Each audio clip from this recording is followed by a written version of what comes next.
13 women have now filed charges and lawsuits against Deshaun Watson, alleging sexual misconduct or assault by the Houston Texans quarterback. Some claims nearly a year old. For more on why some alleged victims wait to come forward, we're joined by Chau Nguyen with the Houston Area Women's Center. Good morning to you, and I'm glad you're here to talk to us about this because we know it's got to be a difficult time for everyone involved in all of this. So when we hear about people waiting even perhaps a year, do you see that fairly often in cases where people are perhaps scared to come forward at first if there really is something going on? Yeah, thank you, Melissa, for having us on. We see this all the time. There is no expiration date for coming forward. A lot of survivors wait years and they internalize this trauma because of fear of being believed or shame or guilt or just not being heard or being scared to come forward. What do you say to doubters who may question what's going on with all of this? You know, there's a lot of talk around this case about whether or not these women who are coming forward are to be believed. What we know in the space that we work in is false reports are few and far between. Only about 2% of all reports are coming out to be false. That means that women who are coming forward are telling their stories and they're telling the truth. So survivors do have an opportunity to speak. And it takes an incredible amount of courage, Melissa, to come forward and tell your story, the pain, the trauma, the shame, the guilt. Survivors need to have a voice in their trauma, in the things that they're going through.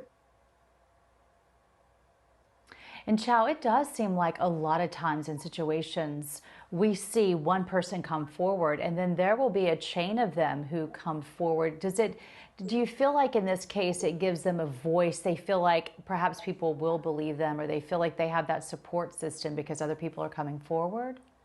We see this a lot in support groups. Melissa, at the Houston Area Women's Center, we run up to 40 and right now virtual support groups for survivors a week.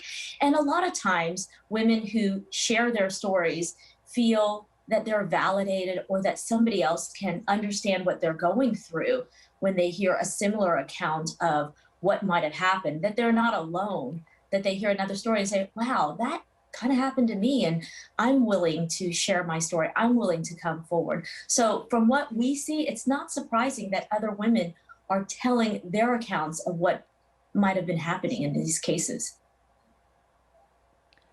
What do you say to women who might be afraid to come forward to report an assault, especially with someone who might be in power? Now, we offer a 24/7 confidential free hotline. You can go to our website at hawc.org. We also have a live chat. They can call and tell their story and know that they're not alone, that when they call, they have to hear that they didn't deserve this. They are to be believed. And what's happening to you may not be something that you have to be ashamed of, that you can tell your story. And from there, you know, survivors have an opportunity to have justice and accountability the way they want it. Some women may not come forward to authorities or come forward to an attorney. Maybe they just want to share their story so that they can begin that healing process. They need to know that they are not alone, that they did not deserve this, and they are to be believed. All right. Well, thank you for your time on this, Chau. It's great to talk to you from the Houston Area Women's Center. And I just want to make sure that we have it clear as far as Deshaun Watson is concerned. This is not charges that are filed. These are lawsuits. This is a civil case, not criminal. But nevertheless, it's an important conversation to have with you, Chau. Thank you for your time today. Thank you.